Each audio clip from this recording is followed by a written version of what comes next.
Hello friends, स्वागत है आप लोगों का हमारा यूट्यूब चैनल इलेक्ट्रिकल वेब में। तो दोस्तों, आज जो मैं टॉपिक लेकर आया हूँ वो बहुत ही इंटरेस्टिंग टॉपिक है इलेक्ट्रिकल से।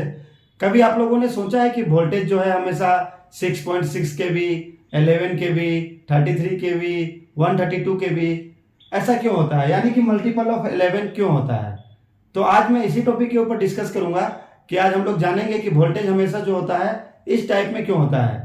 तो चलिए वीडियो हम शुरू करते हैं। तो दोस्तों ध्यान दीजिएगा, आज का हमारा जो टॉपिक है वो है कि why voltage is always multiple of 11। जब भी हम वोल्टेज लेते हैं तो वो मल्टीपल ऑफ 11 क्यों होता है? तो दोस्तों ऐसा इसलिए होता है, बहुत कोई का मानना है कि ऐसा इसलिए होता है due to form factor. Form factor आप लोगों ने पढ़ा होगा वोल्टेज में, जब आप किताब पढ़ते होंगे तो क्या किस कारण से होता है? फॉर्म फैक्टर की वजह से। और फॉर्म फैक्टर का फॉर्मूला क्या है दोस्तों? तो फॉर्म फैक्टर का फॉर्मूला है वोल्टेज जो होता है आरएमएस वोल्टेज बटा एवरेज वोल्टेज। ये होता है हमारा आरएमएस का फॉर्मूला, यानी कि रूट मीन स्क्वायर वोल्टेज जो होता है उसका वो, और जो एवरेज वोल्टेज होता है उन दोनों का जो रेशियो होता है उसको हम क्या बोलते हैं? Form factor. और इस फॉर्म फैक्टर की वजह से जो होता है वोल्टेज हमारा क्या होता है? मल्टीपल ऑफ 11 होता है। तो चलिए देखते हैं ये ऐसा होता क्यों है। तो दोस्तों आपको पता ही होगा कि वी आरएमएस बराबर क्या होता है? तो दोस्तों आपको पता ही होगा कि वी आरएमएस बराबर होता है वी मैक्सिमम बाई रूट 2, और वी एवरेज बराबर जो होता है 2V मैक्सिमम बटा पाई। ये हमारा फॉर्मूला होता है दोस्तों।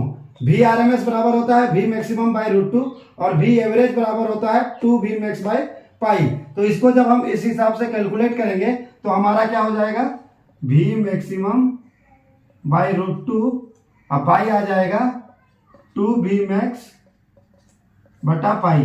जब इसको हम कैलकुलेट करेंगे तो दोस्तों निकलेगा हमारा pi by 2 root 2 equal to 1.11। ये हमारा जो होता है वो फॉर्म फैक्टर होता है। तो फॉर्म फैक्टर हमारा क्या आ गया दोस्तों? 1.11। इसीलिए जब भी आप हमको जो आपका टारगेटेड वोल्टेज है, सपोज कीजिए 10 केवी है, 10 इंटू 1.11 इक्वल टू हो जाएगा 11.1, तो उसको हम 11 केवी लिखते हैं। अगर आपका टारगेट हो जाता है 30 केवी, 30 इंटू 1.11 ये हो जाएगा 33.3, यानी इसको हम जो है 33 केवी लिखते हैं। लेकिन दोस्तों ऐसा नहीं होता है। क्या होता है, जब अगर आप 132 केवी या 66 केवी में लेंगे तो ये क्या हो जाएगा? 66.2 या ये 133 हो जाएगा। तो इससे क्या होता है कि ये हमारा जो कैलकुलेशन है वो वहां पे काम नहीं कर पाता है। तो बहुत सारे का कहना है कि ये जो हमारा डिसीजन है या ये जो हम ऐसे करके निकालते हैं वो रॉन्ग डिसीजन है। फॉर्म फैक्टर तो 1.11 होता है, लेकिन इस हिसाब से हम वोल्टेज को जो है डिनोट नहीं करते हैं। तो वहां पे क्या करते हैं दोस्तों?